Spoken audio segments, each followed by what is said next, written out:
بسم الله الرحمن الرحيم.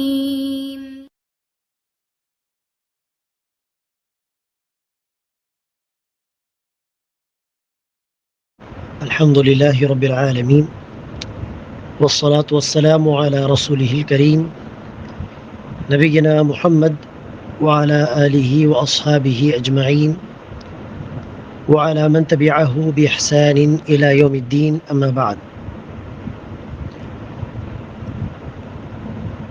கண்ணியமிக்க சகோதர சகோதரிகளே, இன்றைய இந்த வகுப்பில்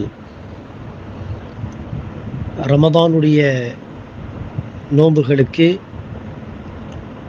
நிய்யத் மிக அவசியம். அந்த நிய்யத்துக்கான கடைசி நேரம் என்ன என்பதை குறித்து இன்ஷா அல்லாஹ் சட்டங்களை அறிந்து கொள்வோம். கண்ணியமிக்க சகோதர சகோதரிகளே, நோன்பு மாத்திரமல்ல, எந்த வணக்கமாக இருந்தாலும் அந்த வணக்கத்திற்கு நிய்யத் என்பது மிக அவசியம். நபிகள் நாயகம் ஸல்லல்லாஹு அலைஹி வஸல்லம் அவர்கள் கூறினார்கள், இன்னமல் அமாலு பின்னியாத், எண்ணங்களுக்கு ஏற்பதான் செயல்கள் அமைகின்றன.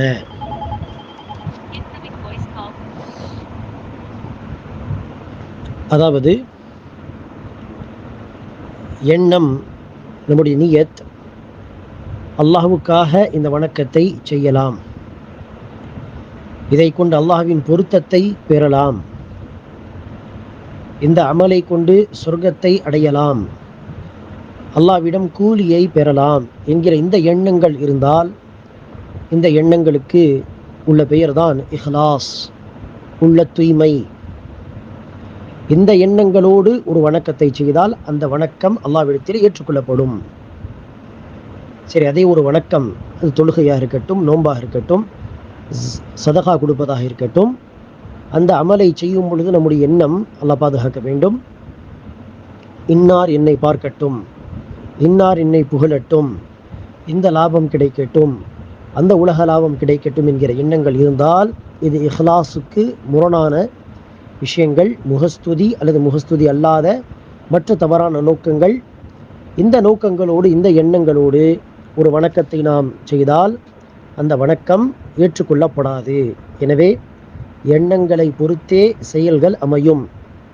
எண்ணம் தூய்மையாக இருந்தால், எண்ணத்தில் இஹ்லாஸ் இருந்தால் அந்த வணக்கம் இபாதத்தாக அமையும். எண்ணத்திலே, நியத்திலே இஹ்லாஸ் இல்லை, உள்ள தூய்மை இல்லை என்று சொன்னால் அது பாவமாக அமையும்.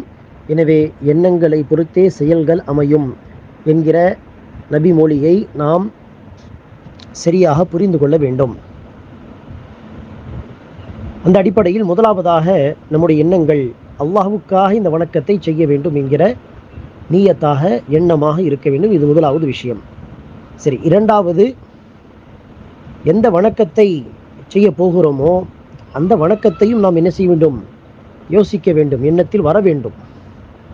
அந்த விதத்திலே நோன்பு நோற்க போகிறோம் என்று சொன்னால் அல்லாஹ்வுக்காக நோன்பு நோற்பதாக அந்த எண்ணம் வருவது அவசியம். உதாரணத்திற்கு, இந்த எண்ணம் இல்லாமல் நோன்பு நோற்கலாம் என்கிற அந்த எண்ணம் இல்லாமல்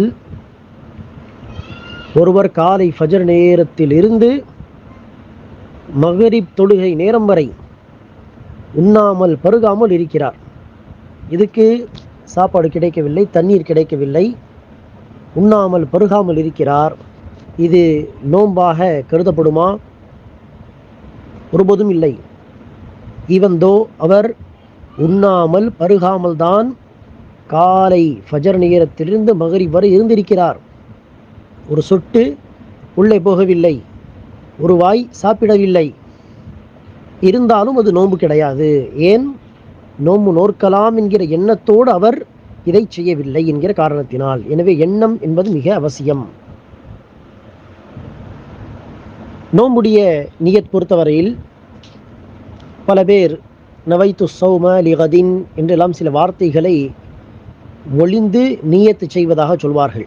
இது தவறு, பிதஅத், அதாவது நபி வழிக்கு மாற்றமான ஒரு விஷயம் நபிகள் நாயகம் ஸல்லல்லாஹு அலைஹி வஸல்லம் அவர்கள் நமக்கு வார்த்தைகளால் நியத்து செய்வது என்பதை நமக்கு அறவே சொல்லித்தரவில்லை. நியத் என்று சொன்னாலே எண்ணம். வார்த்தையால் எண்ணிக்கொள்வது என்று சொன்னால் தமிழிலே யோசித்து பாருங்கள், சரியா இருக்குமா? வார்த்தையால் எண்ணிக்கொள்வது, வார்த்தையால் என்ன எண்ணுவது? எண்ணம் என்பது உள்ளத்தில் வரக்கூடியது, வார்த்தையால் சொல்வது. வார்த்தை சொல்லில் வரும், எண்ணங்கள் என்பது உள்ளத்தில் இருக்கக்கூடியது. எனவே வார்த்தையால் எண்ணம் கொள்வது, எண்ணுவது, இது லாஜிக்கே கிடையாது, மார்க்க ரீதியாகவும் அது சரி கிடையாது, நபி வழி கிடையாது.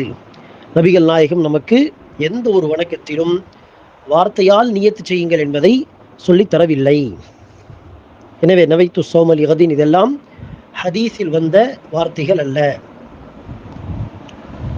எண்ணம் என்றால் என்ன? அப்படி இருக்க வார்த்தையால் நவைத்து ஸௌமல் லிகதின் சொல்லக்கூடாது என்றால் எண்ணம் என்றால் என்ன? உள்ளத்தில் வருவதான் எண்ணம்.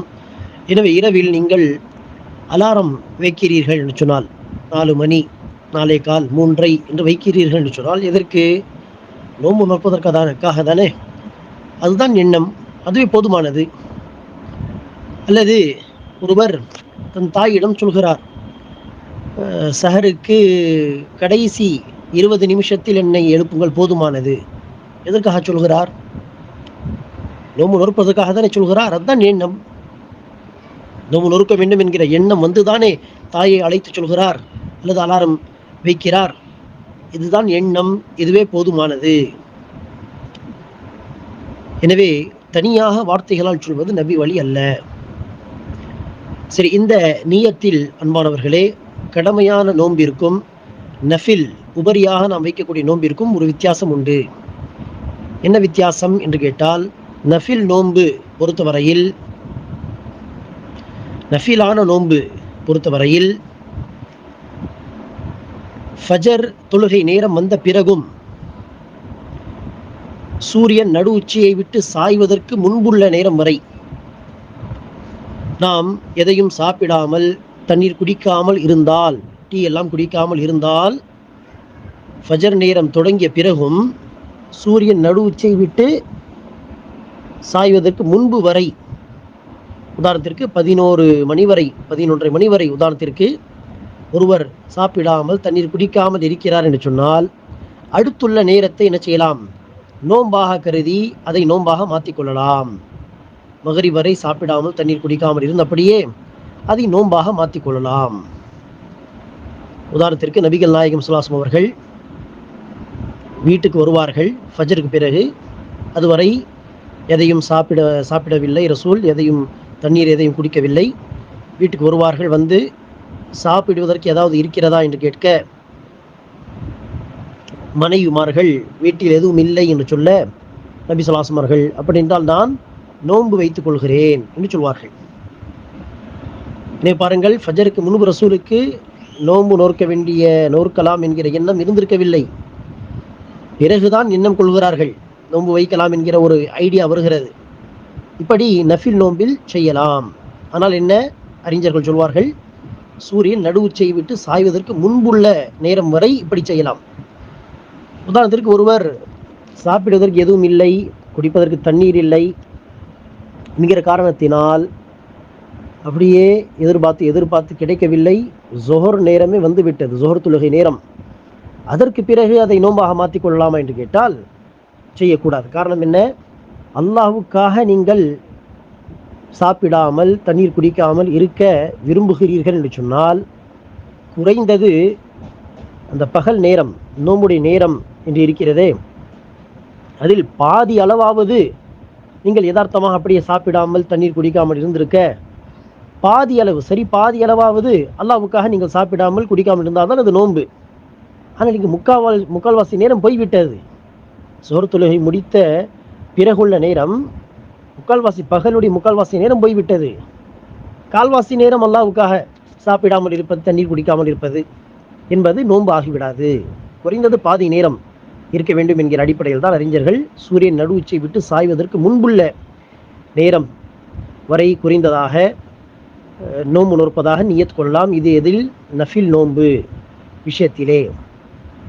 அதே கடமையான நோன்பாக இருக்கட்டும், அது ரமதானுடைய நோன்பு இருக்கட்டும், அல்லது ரமதான் போன பிறகு யாராவது விடுபட்ட நோன்புகளை கதா செய்வதாக இருக்கட்டும், மற்ற மாதங்களிலே மொத்தத்தில் கடமையான நோன்பாக இருந்தால் அதோடைய சட்டம் என்ன? நபிகள் நாயகம் ஸல்லல்லாஹு அலைஹி வஸல்லம் அவர்கள் சொல்கிறார்கள், மல்லம் யுபையித் பிஸ்ஸியாமி ஃபலா ஸியாம லஹ். எவர் ஒருவர் இரவிலே நோன்பு நோற்பதாக நீயத் எண்ணம் கொள்ளவில்லையோ அவருடைய நோன்பு இல்லை. இந்த அடிப்படையில் ரமதானுடைய கடமையான நோன்பு பொறுத்தவரையில் இரவு நேரத்திலே எண்ணம் வர வேண்டும் நோன்பு நோற்பதாக. இந்த இரவு எப்போது முடியும்? ஃபஜர் தொழுகை நேரம் ஆரம்பிப்பதில் இருந்து, ஆரம்பித்த உடனே. எனவே ஃபஜர் நேரம் வருவதற்கு சற்று முன்பு குறைந்தது நோன்பு வைக்கலாம் என்கிற எண்ணம் வந்தால்தான் அடுத்து அந்த நோன்பை நம்மால் நோக்க முடியும். அந்த எண்ணம் இல்லை என்று சொன்னால் நோன்பு நோக்க முடியாது. உதாரணத்திற்கு பாருங்கள், பொதுவாக நாம் ரமதான் மாதம் வந்துவிட்டாலே ரமதான் மாதம் முழுவதும் நோன்பு நோக்க வேண்டும் என்கிற எண்ணம் கொள்வோம். தினமும் சஹர் நேரத்திலே எழ வேண்டுமே என்கிற அந்த எண்ணங்கள் வரதான் செய்யும் தூங்குவதற்கு முன்பாக. ஆனால் ஒருவருக்கு உடல்நிலை சரியில்லை, 2-3 நாட்கள் நோன்பு நோக்க முடியாமல் போய்விட்டது. 4வது நாள் நோன்பு நோற்பதாக அவருக்கு எண்ணம் இருந்திருக்கவில்லை, உடல்நிலை சரியில்லாத காரணத்தினால்.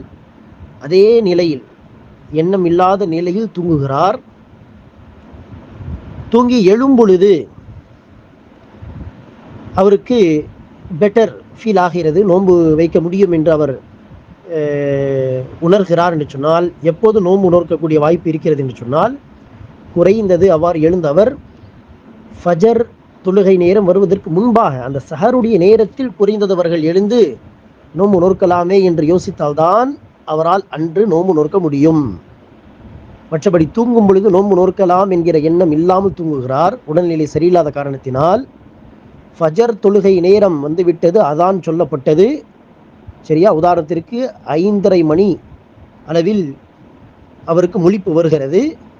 அது என்னது? ஃபஜர் தொழுகை நேரம் ஆரம்பித்த ஒரு நேரம் உதாரணத்திற்கு, சரியா? 5:05 இது சஹருடைய கடைசி நேரம், ஃபஜருடைய தொழுகை நேரம், பாங்கு கொடுக்கக்கூடிய நேரம் அது. இவர் 5:30க்கு எழுந்து என்ன செய்கிறார்? ஐ ஃபீல் பெட்டர், நான் இன்று நோன்பு நோக்கலாம் என்று உணர்கிறேன், என்னால் நோன்பு நோக்க முடியும் என்று யோசித்தால், அவரால் நோன்பு நோக்க முடியுமா என்று கேட்டால் மார்க்க ரீதியாக நோன்பு நோக்க முடியாது. காரணம், அவர் இரவு நேரத்திலே நீயத்து வைக்கவில்லை. எனவே நஃபில் நோன்பாக இருந்தால் நோன்புடைய நேரம் ஆரம்பித்த பிறகும் நீயத்து கொள்ளலாம். குறைந்தது சூரியன் நடுவுச்சை விட்டு சாய்வதற்கு முன்பு இந்த நீயத்து வைப்பது அவசியம். அதே கடமையான நோன்பாக இருந்தால் இரவு நேரத்திலே, அது இரவின் கடைசி நேரம் தான் அந்த சஹருடைய முடிவு நேரம், ஃபஜர் தொழுகையுடைய ஆரம்ப நேரம். குறைந்தது அந்த நேரத்திலே அவர் எண்ணம் கொண்டால் மட்டுமே தான் அடுத்து கடமையான நோன்பை நோக்க முடியும். இது நீயத் தொடர்பான சட்டமாகும். இன்ஷா அல்லாஹ் நோன்பு தொடர்பான அடுத்த சட்டங்களை நாம் அடுத்தடுத்த வகுப்புகளை தெரிந்து கொள்வோம். அஸ்ஸலாமு அலைக்கும் வரஹ்மத்துல்லாஹி வபரகாத்துஹு.